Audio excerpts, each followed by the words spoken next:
What is up, everybody? Welcome back to Instagram Live Season 2.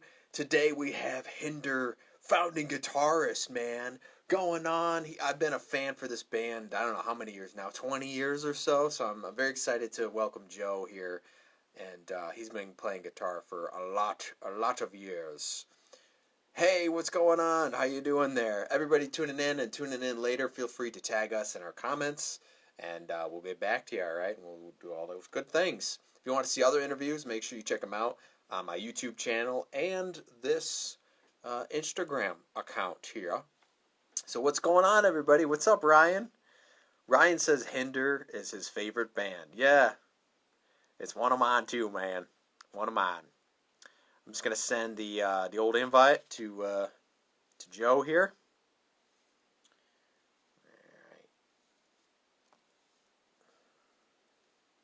What's going on today with you guys? If you can, share this broadcast, and we'll rock and roll it. All right. We got a lot of questions to cover. We got a lot of ground to cover here. It'll be fun. Hey, Joe, what's up? Hey, what's up, man? How you doing? Hey, I figured it out. Now, this is your first ever Instagram live. This is my first ever Instagram anything. I noticed because I was like, you don't have any posts on your profile. I know, right? I know. I've just been a Facebook guy, but hey, it's all good. That's cool. No, that's all right. You know, Facebook, that was the first. It was first here. So Right? now it's kind of old. Don't you feel it's kind of old now? It's kind of like deadened, you know? Yeah, but I'm also old too, so it's kind of right. But Yeah, I think you guys are like 10 years older than me, or something, like maybe 15, okay. somewhere in there. Yeah. Yep. But everybody tuning in, feel free, if you got any questions, feel free, put them in the chat. Ryan, I teach him guitar lessons, and he says Hinder is his favorite band. Oh, nice. What's up, Ryan? How you doing, man? Yeah, man. So what I kind of want to start with, hey, what's going on? We got somebody from the UK tuning in. Oh, nice. Hello. So everybody tuning in later, feel free to tag Joe as well. We'll get to your questions after too. This will be on here. It'll be on YouTube and Facebook and wherever. Right on. I kind of want to go to the beginning because I kind of like to act like I don't know anything about anything, just for audience standpoint. So if we went back to the beginning, let's go to a little Joe. You know what I mean? We got a little Joe hanging out. What made you grab a guitar and be like, did you want to learn songs? Did you always want to write songs? Man, going back to Little Joe, my father actually played in a high school band. They were kind of like a surfer little thing. So he had an acoustic guitar sitting in that closet for years, and finally I picked it up. He started teaching me a little bit, started doing lessons, and yeah, eventually through high school, I was in, the school band and all that kind of stuff, just kept learning. And I actually took a break for a while after high school until I met Cody in college, and that's when we started practicing. So nice. I read that originally you had this. It was based off like the singer's name, the original singer. Yeah. Mm-hmm. Nice. And then you met Austin. You're like, this guy is his voice or something. Is just what did you like about him? We all just we just all just clicked together. I mean, it was great. We started coming up with these really cool songs, and when we started doing the local scene, a bunch of people started showing up. So it was a trip for all of us. It was my very first band to actually be in, which is pretty crazy. I know a bunch of the other guys have been in multiple bands, but being in this one the first time and then kind of making it, it's pretty surreal. Yeah, you're like a one band lifer. You know what I mean? You're in it for life. I like that. That's cool. Now Brian Howes, is that how you say it? The producer of your first EP. Yeah. I thought he only did Nickelback and a bunch of other bands. I didn't know he did that first record. No, yeah, he did the first and second record. Yeah. Nice. Yeah, it was awesome. That was back in '04 is when we took a trip up to Canada, and we're going to do our first independent album. Ended up just getting 5 or 6 songs done, but those ended up being the demos for the first album. So Is that Far From Close, that first EP? no, we had some other tunes that we were gonna to record, and just ended up writing a whole new deal up there. So it was really cool to meet. Okay. Gosh, we had so much fun. We basically lived up in Vancouver, Canada for 2 summers in a row, and it's great. So How long did it take from, the college days to the demo and then getting signed? Did you notice, like, was it like a couple of months or a year, before you started really seeing something? we did the local scene for, gosh, I think like 3+ years until we kind of dropped everything, took out a huge loan, got ourselves in a big debt, and went all the way up to Canada to do our first demos in '04. '05 we got signed, did our first album, and been on the road since. So it kind of all happened real quick. Yeah, yeah. Now, with the record, because I know recording budgets, like you say, they put you in the can. Yep. Um, it's a little different nowadays with everything. I think with digital, and you can kind of get around some of those costs. But even in early 2004, they were still doing things more old school. That's how I got the feeling, right? Yeah. Well, we kind of wanted to do things old school. That's kind of just how we, were raised, and seeing everything behind the music. So it was really cool to, get to that, and have a live room where everybody kind of came together and did stuff together. So it was cool. It was, that's just kind of how we thought, everything went down. But yeah, it was definitely big budgets for recording, especially when first record was a success and second album came around. Man, we had a huge budget for that one. So we have. Yeah. I noticed that too. I was gonna say your first 3 records. I noticed that from the first one to the second one, and you guys got a little heavier, which I liked. Yeah, yeah. Well, always try to, Which is cool. and I'm always kind of more of a heavier rock kind of guy, so I dug it. It's awesome. Yeah, yeah. And you guys know, I know Saving Abel or something. When Austin left, he filled in for a little bit, the singer there. Yeah, Jared. Yeah, Yeah. He's a good guy. He's awesome, man. He is great. Good to work with. Fun doing some shows with him. He helped us out a lot. We had a ton of shows still to do, and came in and just nailed it. We had a good time with him. Was it something like going back a little bit when you learned guitar and stuff? Was it something your parents wanted you to do, or like what did they say about I'm gonna get signed in a band and go tour, that sort of thing? They were 100% supportive on anything I did. I mean, they didn't really push anything. They would introduce me to a bunch of stuff and just kind of see, where I went. So music was always a big part of our family. Really cool to pursue that and actually make a career out of it. So they were, 100% supportive.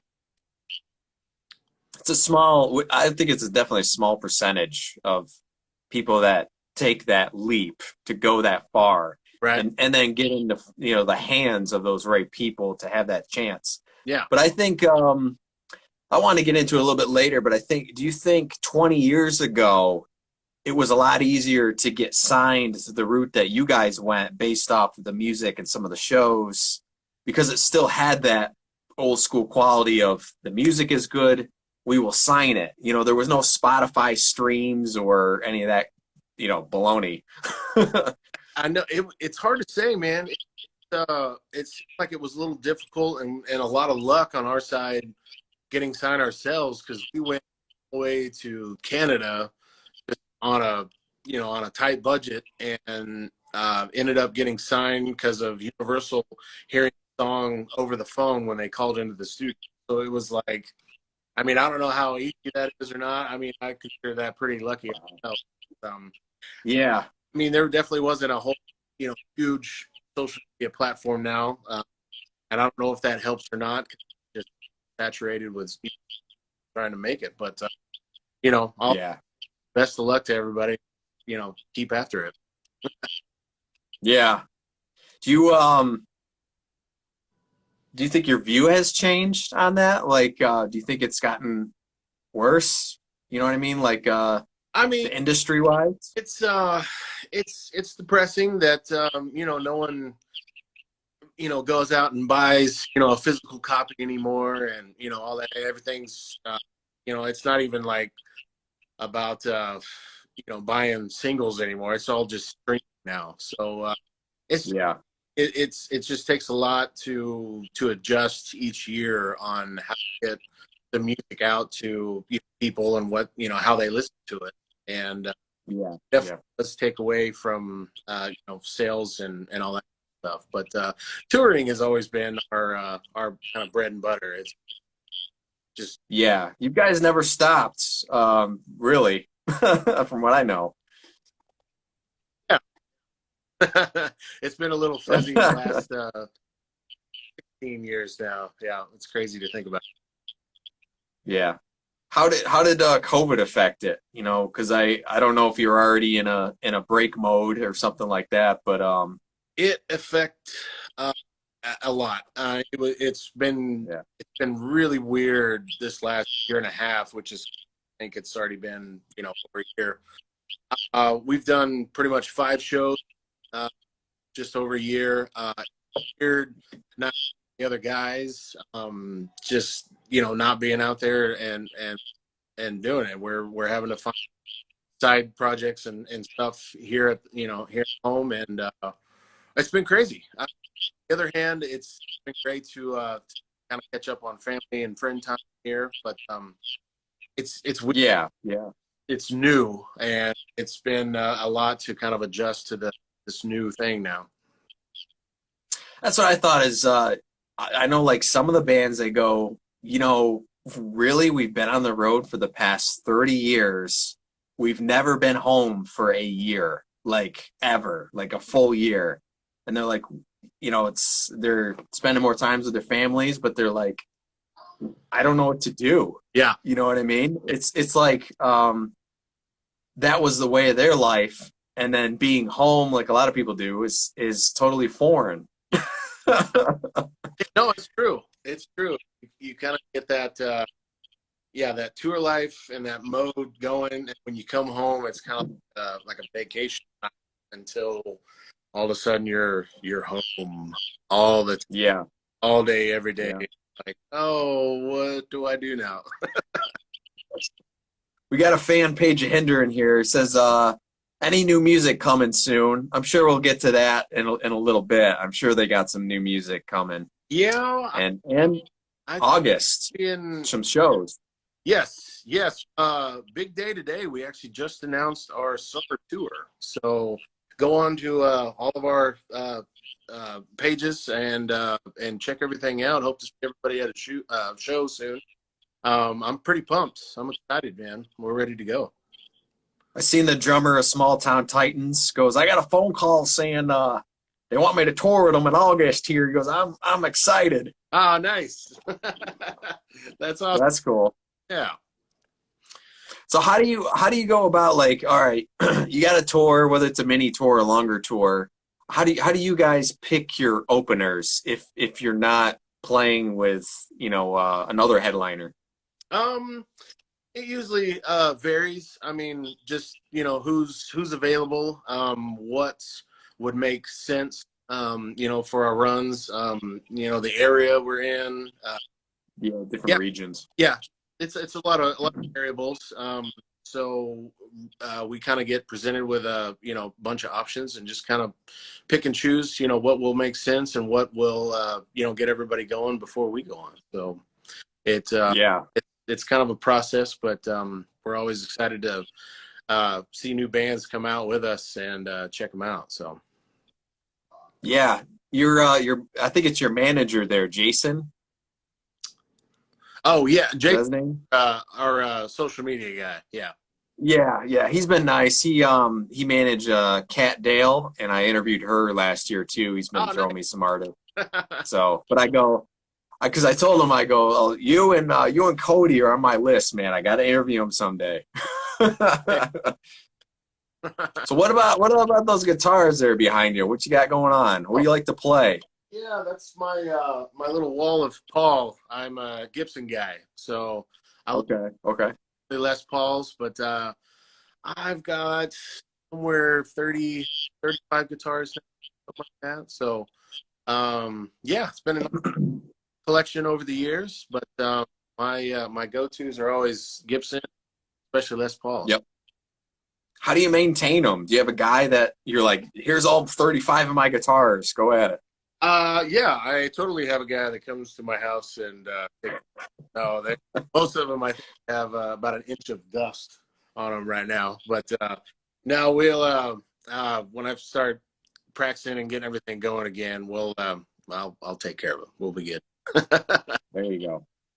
Yeah, it takes a little bit, to adjust all the things. I use the ESP LTD Les Paul bodies. Like I actually don't like Gibson, and I don't like it's too thick and stuff for me. Gotcha. So the ESPs are a little smaller, a little, faster and slicker. Right on. But they're pretty easy to adjust. I know like Gibsons, they're like, well, it's a little different story. Yeah.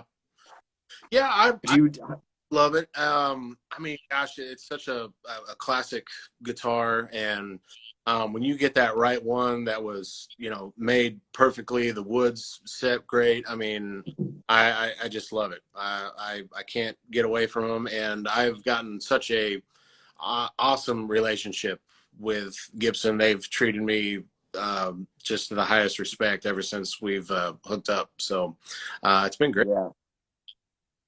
You always got to have that back in you. Yeah. Always.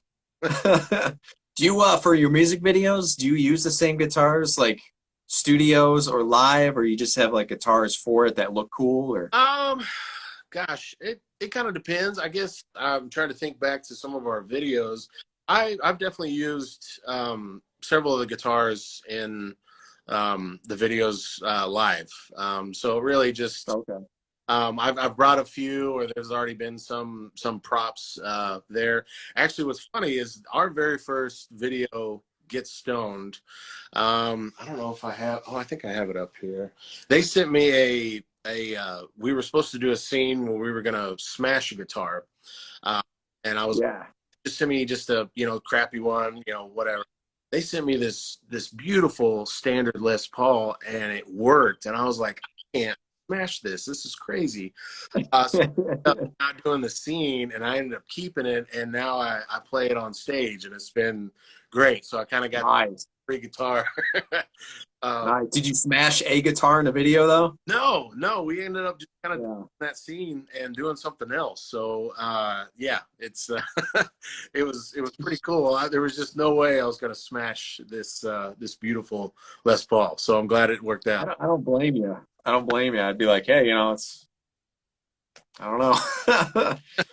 I remember, so when your music came out, I was right out of high school, 2007 or so. Make me feel and did it, yeah. I started listening to your stuff 2006, and something with Austin's lyrics and his voice. I know I was gonna go in. I know you and Cody wrote most of it. Like Cody writes, and he even does a lot of production work for your newer stuff, I read. Yeah. Cody, now Marshall, actually, they do pretty much all the writing now. Yep.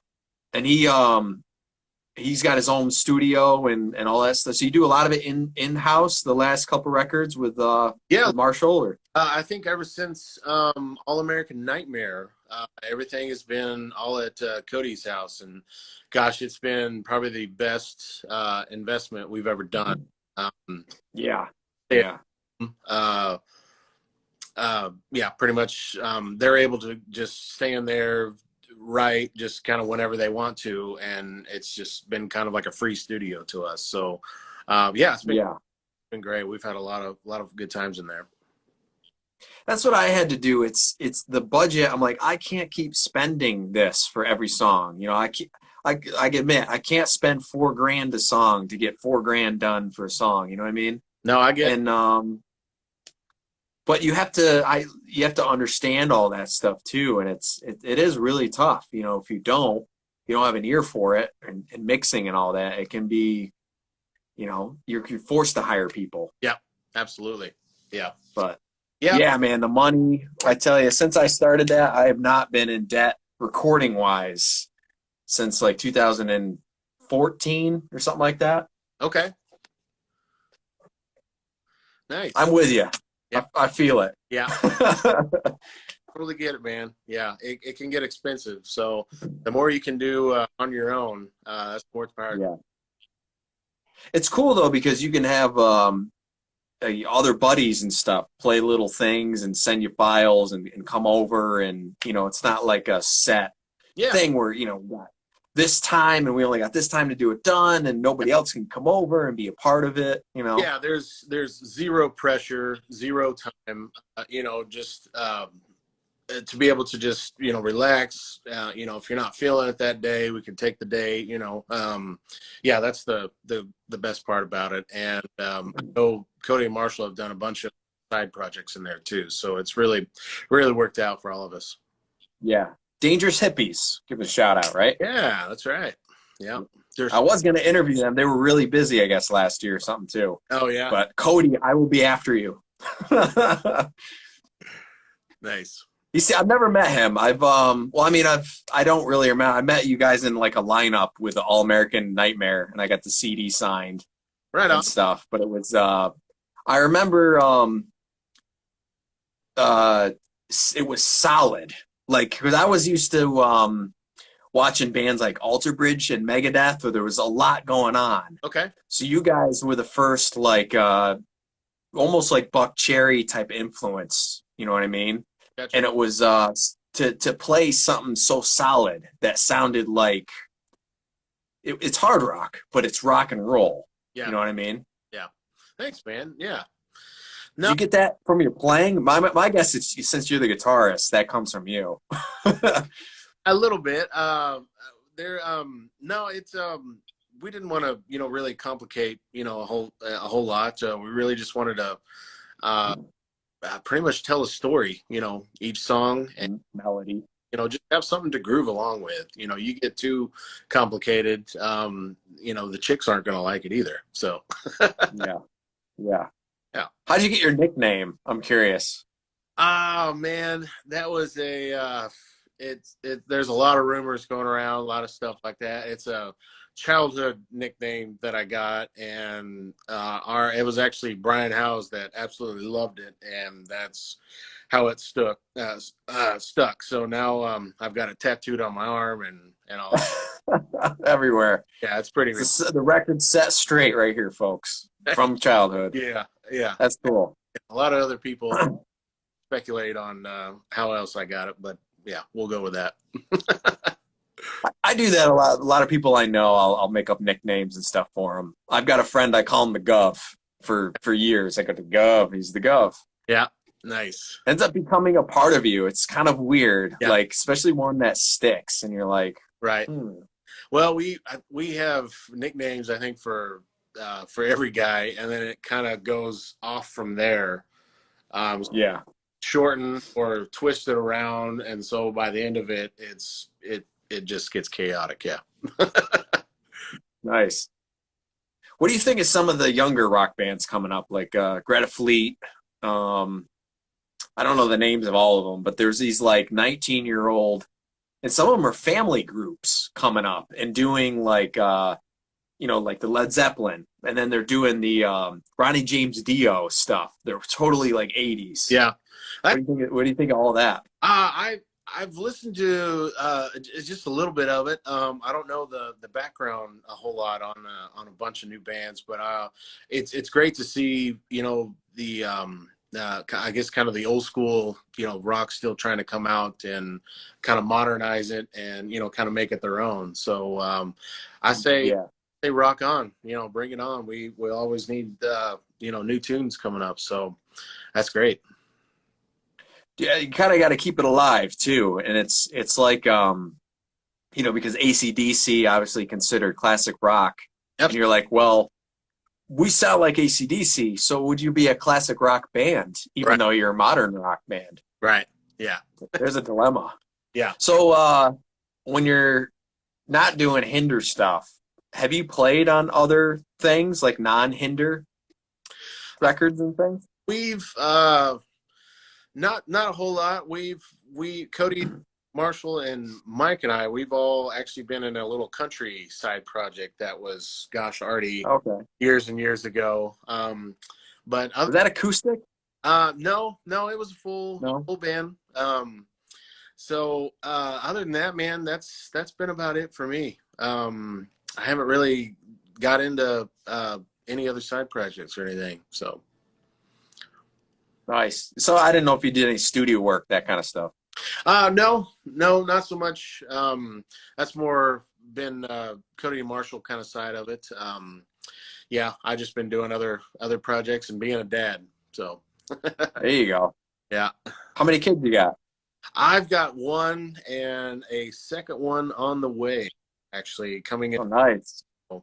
Yeah, congrats. a few of the shows on this upcoming tour, but I've got a good guy that helps us out a lot and is going to fill in for me. He's great. So okay, nice. I was going to say hopefully it's not for your August tour. Yeah, it'll be a little bit of that, but I'll be joining that as quick as possible. So nice. Do you think 2 is enough, or do you think? I'm done after this. Yeah, we're good. You're done. Yeah. You're not going to the dozen, are you? No, we're good. Yeah. Man, good for us. Yeah. My mom's from 13, and I cannot imagine. I can't imagine either. Well, and I've run into so many couples. They were just like, "Oh, gosh, 3's just crazy." I'm like, "Well, why did you have a third one then?" I just don't get it. But yeah, we'll be done after this. So good. Nice. Well, we'll see how that goes. Maybe you'll get because you have a boy, right? So maybe you'll get a girl, and you'll have one each. That's what I always say. It's good. It's gonna be another boy, so it's gonna be all. Oh, okay. Yeah. So fight battle. Yeah, we'll see what happens. I think it's gonna be more of how they share the toys. That'll get interesting later. Yeah. So anybody tuning in, thanks for tuning in here. If you have any questions, feel free to put them in, and we'll get to them here for these last couple minutes. I appreciate this interview, man. It's thanks for having. I've been after you guys for a little while. You're actually my first interview back from all the craziness, so it's nice. Oh, really? Oh, nice. Yeah, I started this last year out of boredom, and I'm like, who do I know, and who would I want to interview? Nice. And so I went through as American Idol and some of the voice peeps, and I worked with some of the guys from Daughtry and a couple other bands. So I go, let's have them on, and then your guys actually the first guys I thought of, just because. I don't know, for me, like, probably everybody has their own story for why they love your band, stuff like that. Sure. And for me, it actually was all the breakup shit that I went through. I don't mean to laugh at that, but that's, yeah. There's been a lot of people that relate to that kind of stuff. So, yeah. Well, the song, it's in the songs. You know what I mean? It's in the feeling. It's in the melody. You can feel it, even if it's not exactly, lyrics aren't 100% about that. It's relatable, and thanks. I'm old school. Like, I wore a Megadeth t-shirt because I always say, Dave Mustaine actually said this. He goes, melody is key. Even though I'm like, well, you do thrash music, man. You know what I mean? Yeah. But he's totally right. He's totally right. If you don't have melody, and I relate your music and 3 Days Grace actually very close. Oh, okay. Yeah, good dudes. Styles different. Miss those guys. Yeah, they're probably stuck in Canada. Never we'll see if they can come by the border someday. I don't know. I don't know. It seems like it's a little bit easier going up in Canada right now. So, Yeah, we can go there. I know right? we can go there. Yeah, yeah. But I know one of the questions was future music and stuff. How about music wise? What do you guys got planned besides the Um, tour? I think I think Cody and Marshall have been kind of kicking around some ideas. Really, this whole ordeal kind of threw us off because we were supposed to do our 15-year anniversary tour last year, which is crazy Yeah. to think about. Been 15 years now since first album, but I think there's talks of possibly doing maybe like a Sweet 16 kind of deal at the end of the year. So we'll be kind of going back to our original stuff and yeah, maybe doing all that. Other than that, we'll just kind of wait and see.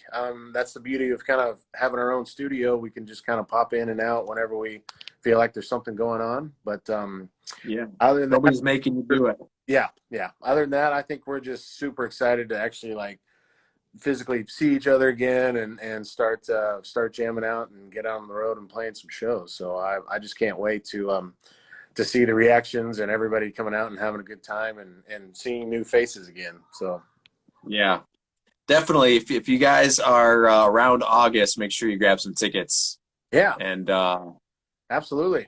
Yeah, we've got stuff I pretty much going to be at till the end of the year. So stay tuned. okay. Okay. Yeah, it'll be fun. I know one suggestion for me because I know it's harder because you guys are in Tennessee, right? Oklahoma. Oklahoma. Yep. Is you got to come up to New York more that way. Yes. Massachusetts. Yeah. Right. I think we're going to be up that way. I don't know if we'll be coming actually into New York. I don't know. I never know where we're at. The tour dates kind of pop up and we wake up in a new town every morning. So that's Yeah. You're in Pennsylvania. I noticed you go to Pennsylvania a lot, and then you yeah. kind of head back down. And, Yeah. The Midwest yeah. it's been really, really great for us, but we've been just everywhere and it's just been great. I just still can't believe after this many years we still get to do something like this and travel around and play music and actually see people show up and sing along with us and have a good time. It's just been a real thing, man. What's your very first experience of stepping on stage of like a because I know you guys played some big ass shows, Hmm? like huge.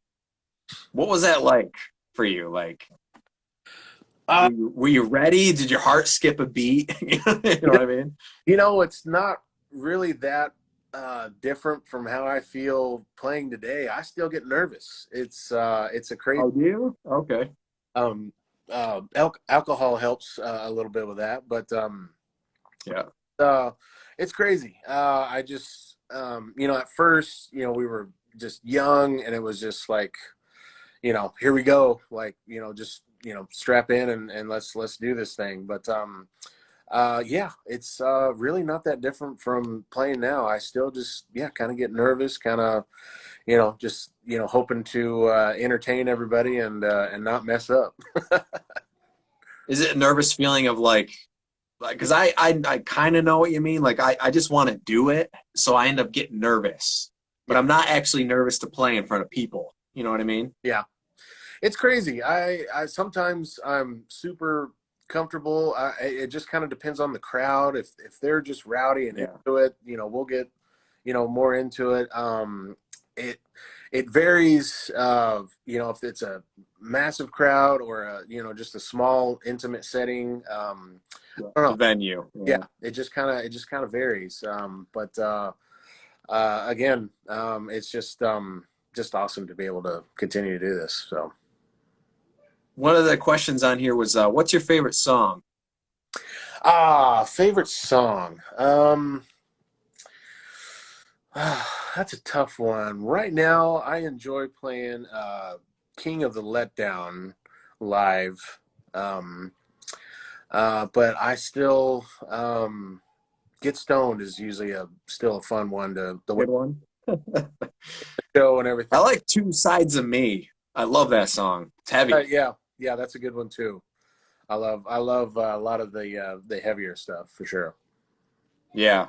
Well, do you still do Born to Be Wild? You ever throw that one out there? Man, we haven't done that one in a long time. So Okay. I love that cover that you guys did. possibly doing it again since it was technically on a I think it was on a deluxe version of Yep. first album. Yeah. So Yep. I don't know. We might be bringing that back at the end of the year. You never know. Got to throw that in, man. Throw it in. They'll love it. They'll be like, "Oh my God." Nice. That's cool. So one thing I ask a lot of people towards the end is advice for upcoming indie artists. What would you give them? Like ones that maybe got some music out, they played some shows. What would you say? Whether it's the state of the industry or, what's your advice? Um, I think kind of what I said earlier, just to try to be just to do as much as you can, yourselves. There's so many people out there that want a piece of the pie and try to take advantage of you. And Yeah, but the more you can record yourselves, merch and promote yourself and everything like that. I think that's just a huge key, and a lot of uh, labels right now recognize that and know that yeah, yeah. kind of do things on their own, and it really I think gets a lot of people excited. So just stay just be yourselves and do as much as you can yourselves. Do you recommend like in-house PR, or do you recommend going to an outside source, do you think? Um, I mean, it depends. It just varies. At the end of the day, you just want to sound good and for everybody to enjoy it. So, yeah, it really just depends. Yeah. I'm with you. Yeah, it depends on the project, the style of music. There's so many different things. Some people are just like really, really good at it, or they're just like Yeah, they can sell you a can, like a Campbell's soup can that's already been opened. Here right. you go, man. Drink out of this. Yeah. Oh yeah, what's your favorite food? I always like to ask that too. Oh, favorite food. Jeez, that's hard to say.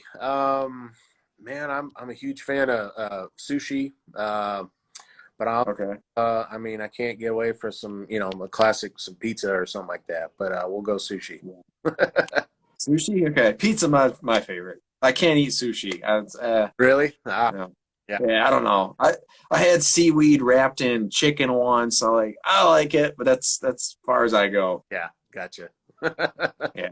Give me the cheese. As a singer though, cheese is not good. Right.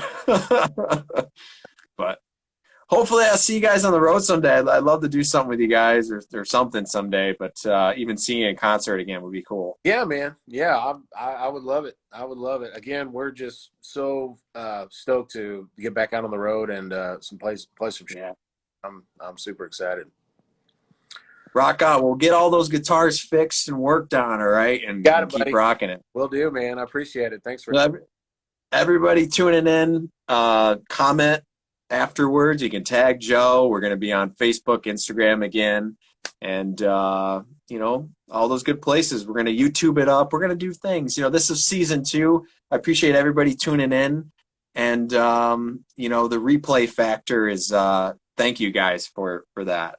I really appreciate it, and our guests, all of our guests, I love it. Again, thank you so much for having me, man. We'll hope to see you at a show soon.